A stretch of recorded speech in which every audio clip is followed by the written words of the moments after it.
welcome back, you guys. I hope everyone's having a fabulous week so far.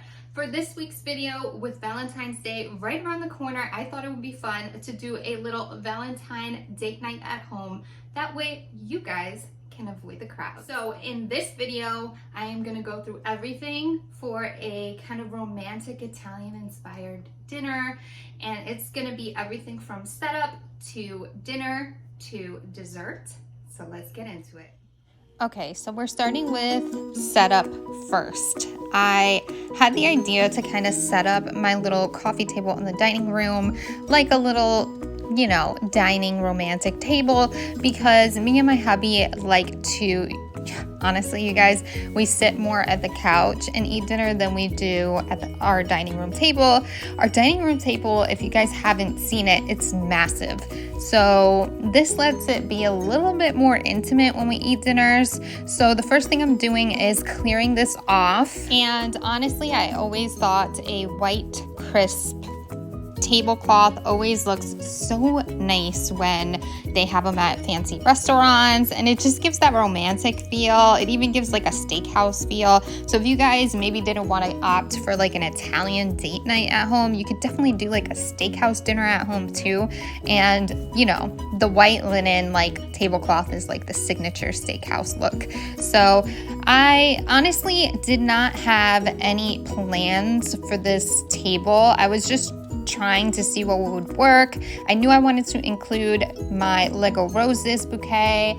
I wanted it to be elegant and simple without overcrowding the table, because again, we are going to have our dinner plates and our wine glasses, our water, our dessert. Everything has to be featured on the table, so I don't want to overcrowd it.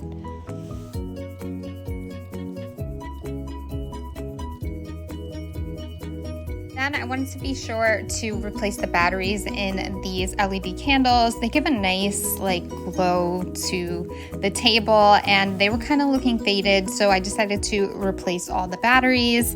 I think candles and just roses and flowers. I even added a simple bouquet of baby breaths to the table. Kind of just, I don't know, it screams Valentine's Day, it screams romance, so I'm actually absolutely loving the way the tablescape looks.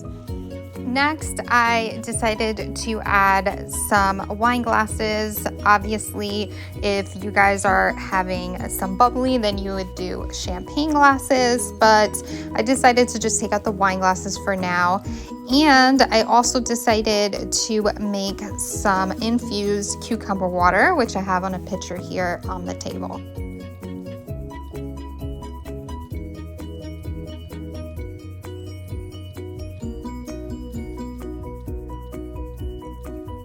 Once my tablescape is all set, I head over to the kitchen to start my dessert. I'm starting the dessert portion of the meal first because it will need to set in the fridge for a couple hours before I serve it. And we're just going with a classic Valentine dessert, chocolate covered strawberries. I'm just setting up a double boil system with a heat safe bowl and a boiling pot, adding a splash of coconut milk and some chocolate chips, stirring it up. You guys have to keep stirring to get that nice velvety texture that chocolate covered strawberries has. And then you have to work rather quickly to dip your chocolate covered strawberries, because once the chocolate starts to cool, it becomes more difficult to kind of maneuver and work with. So make sure that you guys have everything set prior to melting your chocolate. For me, the chocolate melt was pretty quickly, and you want to put this on a piece of parchment paper. And basically, at this point, you're free to do whatever you want with your chocolate covered strawberries. I like chocolate covered strawberries as is, but I also love coconut, and my hubby does love peanuts. So I did make two specialty little chocolate covered strawberries with a peanut coating and a coconut coating. Once you're done, you just pop these in the fridge for a few hours and they will be ready to go by dinner. The next part of the meal is basically all about prep. So I'm prepping up my sauce, although I will be honest with you guys, I have a tomato sauce already prepped in my fridge that my hubby actually made for pizza just a few days ago. So I'm thinking maybe I will use that kind of as a base. But either way, I wanted to show you kind of like what I like to use when I'm making a fresh tomato sauce. I always use green peppers. I always use a shallot. I do like a sweeter tomato sauce. So if you are like me and you like a sweeter tomato sauce, you should probably use a shallot as opposed to a regular yellow onion, because shallots are known to be more sweet. And I also like to include fresh tomatoes, even though I am using canned tomato sauce, or the sauce that my hubby used was canned tomatoes that he just smashed down. So it was fresh sauce essentially. I do like to saute up some fresh tomatoes as well. And lastly, I just did my eggplant slices.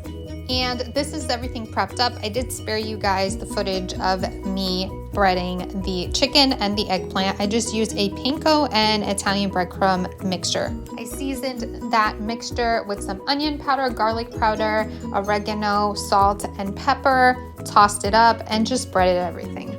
Okay, you guys, so next we're moving on to our sauce. This is a little later in the day, and I'm starting with my heart pot here, adding some oil, letting it get heated, and then tossing all that stuff we chopped up earlier, the tomatoes, the shallots, the peppers, seasoning with some oregano, as well as some garlic powder, some pepper and salt. And then once everything is soft, the tomatoes are soft and kind of like mushy, I'm gonna add my tomato sauce, and I'm also sprinkling a little bit of sugar because, like I said, I like a sweeter sauce. And my husband actually is kind of in between, so this sauce wasn't as sweet as I would prefer, so I just added a little bit of sugar, and now I'm just gonna let this simmer on low. This is the first step of our dinner. And as long as it's on low, the longer you let it simmer, the more those flavors are all gonna kind of embed and just brighten up the dish. And the last thing you have to do is just fry up your chicken and your eggplant. This was super quick. You also want to take out your dessert now. It should be set at this point. It's been a couple hours for me here.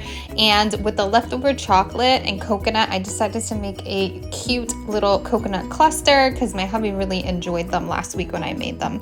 And I used a pretty white serving bowl just to put on the table because that will kind of blend in with the whole feel and look that we're going with our elegant white tablecloth.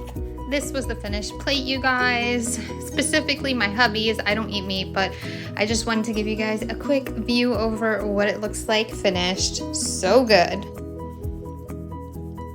And next I'm just bringing over my plates. I do want to mention that I did just happen to change into just like some new Valentine pajamas and a silk pink robe. You guys can, however, dress up if you want. I think that would be a really cute and nice idea. Just because you're staying in doesn't mean you need to be in PJs, but honestly, you guys, I know my hubby wouldn't care, so I just put on some cute PJs and a silk robe just to be cozy.